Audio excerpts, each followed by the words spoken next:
오늘 말씀을 같이 나누겠는데 잃어버려서는 안 될 것 사랑이라 그렇게 제목을 정했습니다. 오늘 고린도전서 13장은 사랑장인데 교회 다니는 사람들이 다 아는 13장이 사랑장입니다. 그래서 이 사랑은 그리스도인의 삶에 있어서 빠져서는 안 될 본질적인 것이라는 것을 말씀을 합니다. 결코 빠져서는 안 될 것. 그래서 오늘 본문에서 첫 번째로 말씀하는 것이 사랑의 중요성입니다. 사랑의 중요성. 바울은 지금 고린도전서 12장, 13장, 14장에서 대단히 중요한 얘기를 합니다. 고린도전서 12장, 13장, 14장은 바울이 은사에 대해서 얘기한 부분입니다. 방언도, 예언도, 병고침도 수많은 은사들을 얘기하고 있는데 12장, 13장, 14장의 은사를 말하는 가운데 13장에 우리가 잘 아는 사랑장을 기록을 했습니다. 은사에 있어서 결코 빠져서는 안 될 것이 사랑이다. 그 말입니다. 오늘 우리가 읽은 1절부터 3절의 말씀에 보면은 믿음 생활하는 사람들에게 있어서 모든 사람들이 부러워할 만한 엄청난 일, 엄청난 사역에 대해서 말했습니다. 1절이 무엇입니까? 방언에 대해서 말했습니다. 이거 방언을 말하고 사람의 방언, 방언이라는 말은 지방방자에다가 말씀 언자를 써서 지방의 언어란 뜻입니다. 우리나라 말에서는. 그러니까 이 말은 무슨 말이냐면 우리가 지금 알아듣는 우리나라 말이 아니라 우리가 알아들을 수 없는 다른 말, 이런 것들을 방언이라 그럽니다. 그런데 초대교회에는 이 방언이 있었습니다. 은사로서.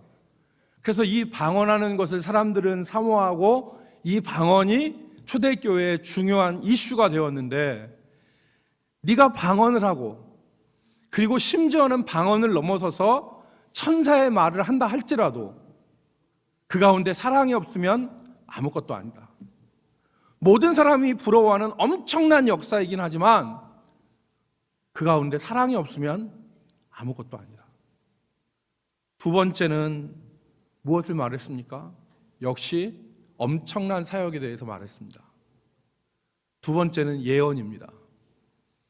예언이라는 것은 앞에 있는 사건들을 예측하는 점쟁이와 같은 성격의 말이 아니라 우리의 인생의 등불이 되고 빛이 되어지는 하나님의 말씀을 밝혀서 성도들에게 어떻게 살아야 될지를 분명하고 구체적으로 가르치는 설교 행위를 초대교회에서는 예언이라고 그랬습니다.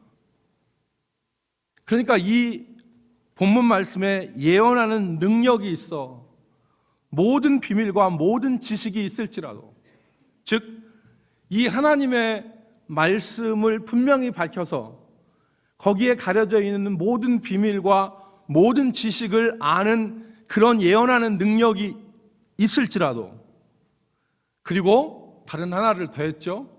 산을 옮길 만한 믿음이 있을지라도.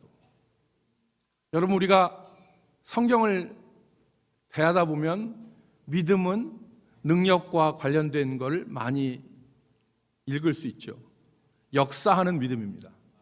믿음은 말로만 하는 게 아니에요. 그래서 믿음은 여기서 산을 옮길 만한 믿음은 산을 옮길 만한 능력이라는 뜻입니다. 산을 옮길 만한 능력, 얼마나 대단합니까? 그런 산을 옮길 만한 능력이 있고 예언하는 능력이 있어서 모든 지식과 모든 비밀을 안다 할지라도 사랑이 없으면 아무것도 아니요. 앞절에는 그랬습니다. 사람의 방언과 천사의 말을 할지라도 사랑이 없으면 1절 말씀에 뭐라고 했습니까? 소리나는 구리와 같고 울리는 꽹과리 같다. 오히려 귀에 거슬리는 소리밖에 되지 않는다. 마지막 세 번째로는 모든 사람이 우러러보는 자기 희생입니다. 자기 희생. 네가 네 모든 소유를 가지고 구제하고 네 몸을 불사르게 내어줄지라도, 즉 초대교회 성도들이 당한 붙잡혀서 두 손이 이렇게 묶이고 때림을 당하고 밑에서는 불을 질러서 사람을 불태워 죽이는 이런 처형, 그런 형벌 가운데 내 자신을 내어준다 할지라도 사랑이 없으면 아무 유익이 없다. 여러분, 바울 사도가 지금 강조하는 것은 사랑의 중요성입니다.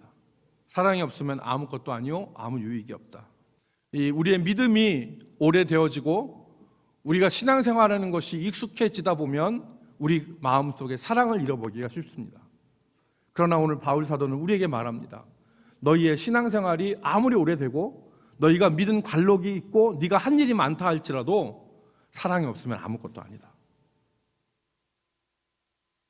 두 번째는 사랑의 성격에 대해서 말했습니다. 사랑은 어떤 것이냐? 오늘 본문 말씀에 보면 사랑은 분명한 대상이 있는 것이다. 사랑은 분명한 대상이 있다.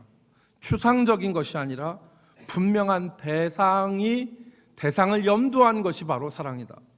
여러분 4절로 5절 말씀을 보십시오. 거기에 보면 9가지 구체적인 행동이 나옵니다. 사랑은 오래 참고, 사랑은 온유하고, 사랑은 시기하지 않으며, 사랑은 자랑하지 아니하며, 사랑은 교만하지 아니하며, 사랑은 무례히 행하지 아니하며, 사랑은 자기의 유익을 구하지 아니하며, 사랑은 성내지 아니하며, 사랑은 악한 것을 생각하지 아니하며. 이 행동들은, 이 사랑에 대한 말은 사랑이 단지 입으로만 말하는 추상적인 것이 아니라 손과 발과 몸으로 구체적인 대상을 염두에 두고 하는 행동이다.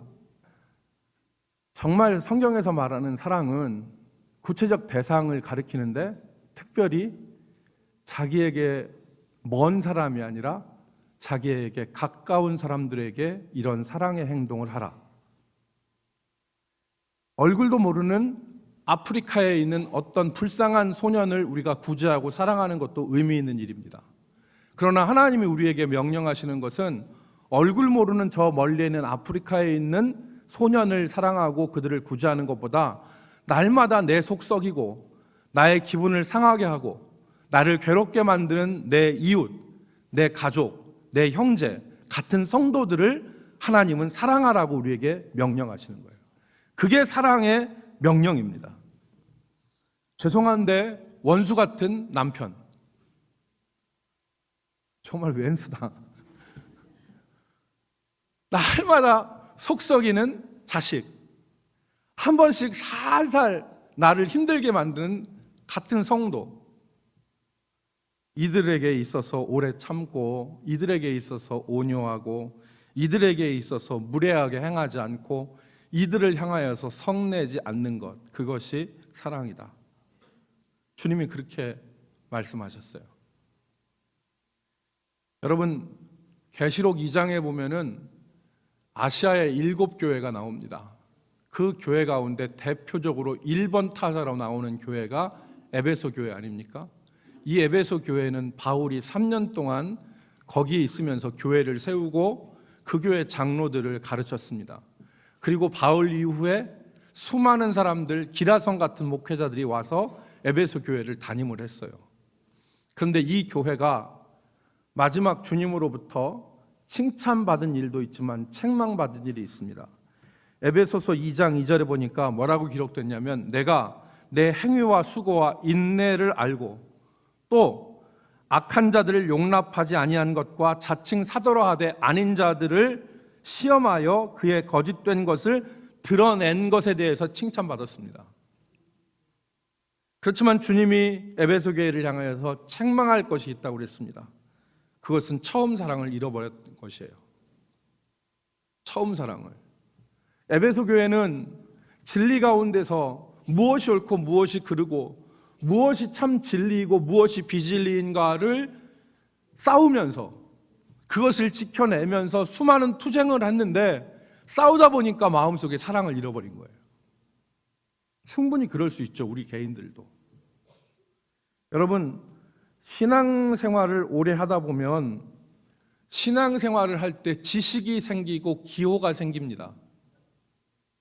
신앙생활에 무엇이 생긴다고요? 지식이 생겨요.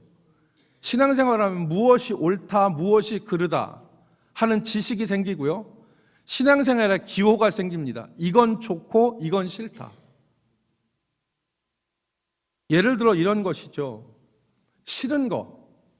나는 기도를 크게 하는 사람이 싫어. 나는 기도를 작게 하는 사람이 싫어. 우리가 사회생활을 하다 보면 나는 분위기 안 맞추고 자기 혼자 그냥 묵묵하게 곰처럼 일하는 사람 정말 싫어. 이게 기호입니다.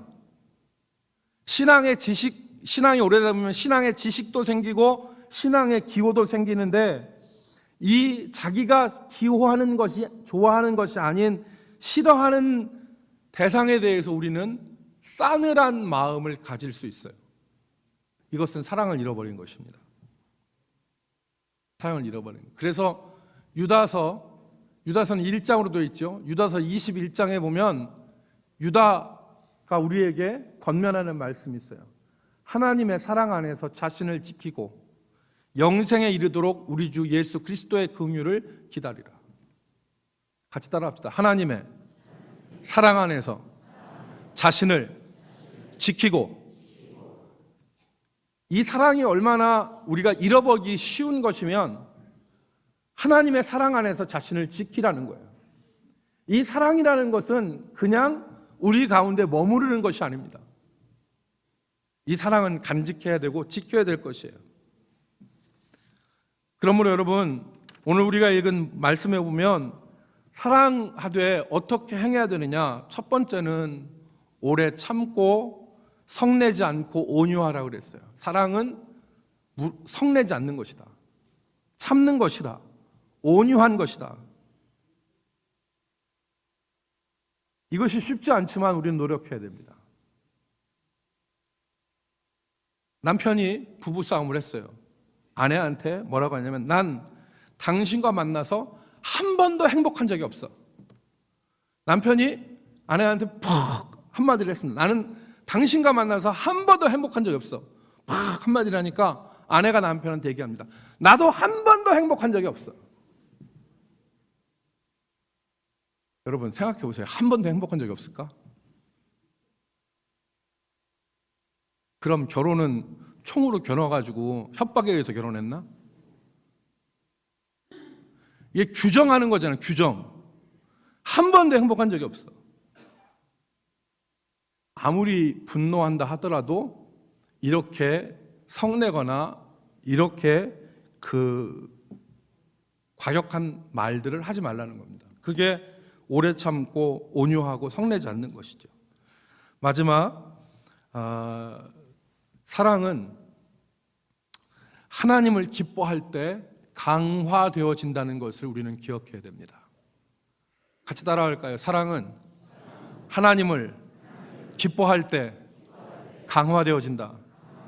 여러분 오늘 6절 말씀을 보십시오. 6절 말씀에 보면 불의를 기뻐하지 아니하며 진리와 함께 기뻐하고, 이것은 앞에 있는 어떤 인간 대상인 어떤 사람과의 관계 속에서 이루어지는 행동이 아니라는 것을 우리는 분명히 알 수 있어요. 이건 사람과의 관계 속에서 참고 무례하게 행하지 않고 성내지 않고 오래 참고 교만하지 않고 온유하고 하는 그 얘기가 아니에요. 이것은 바로 하나님과의 관계를 말하는 거예요. 불의를 기뻐하지 않고 진리와 함께 기뻐하는 것은 하나님 안에서 기뻐하는 것입니다. 여러분 우리가 신앙생활하다 보면 하나님과의 관계 속에서 기쁨을 잃어버려요. 오히려 원망이 쌓이게 되는 거죠. 하나님 나 왜 이렇게 안 해주세요? 오늘 그래서 사랑을 얘기할 때 불의를 기뻐하지 않고 진리 안에서 기뻐하는 것을 말했어요. 하나님 안에서 기뻐할 때, 그때 우리의 사랑이 더욱더 풍성해지는 것입니다. 우리의 사랑은 우리 자체 가운데서 나는 것이 아니에요. 우리가 이웃을 향한 우리의 사랑은 우리 자신에게서 나오는 것이 아니라 하나님께 받은 사랑을 비추는 거예요. 그렇기 때문에 근원인 하나님과의 관계 속에서 기뻐하고 하나님과의 관계 속에서 우리에게 영혼의 감사와 만족이 없다면 우리는 이웃을 향하여서 사랑할 수 없게 되는 것입니다. 그러므로 뭐라고 했습니까? 오늘 말씀 7절에 보니까 하나님 안에서 모든 것을 참으며 모든 것을 믿으며 모든 것을 바라며 모든 것을 견디느니라. 하나님의 섭리를 믿는 거예요. 지금은 안 변해도, 지금은 안 보여도 하나님의 섭리를 믿고 하나님 안에서 바라고 믿고 견디고 참으면서 그렇게 살아가는 거예요. 그럴 때 하나님이 그 믿음에, 하나님 안에서 참고 바라고 견디고 믿는 그 믿음 가운데, 섭리 가운데 행하는 모든 일들을 하나님이 아름답게 하시는 것입니다. 여러분, 오늘 우리의 삶이 비록 아픔과 고통과 어려움으로 점철되어 있다 하더라도 하나님의 사랑을 믿으면서 사랑하며 살아가면 그것은 희망이 있는 행동입니다. 희망이 있는 행동이고, 하나님이 하나님을 믿으며 하나님 안에서 견디고 하나님 안에서 바라고 하나님 안에서 참으면서 사랑하며 살아가는 그 행위 가운데는 하나님의 놀라운 축복이 있습니다.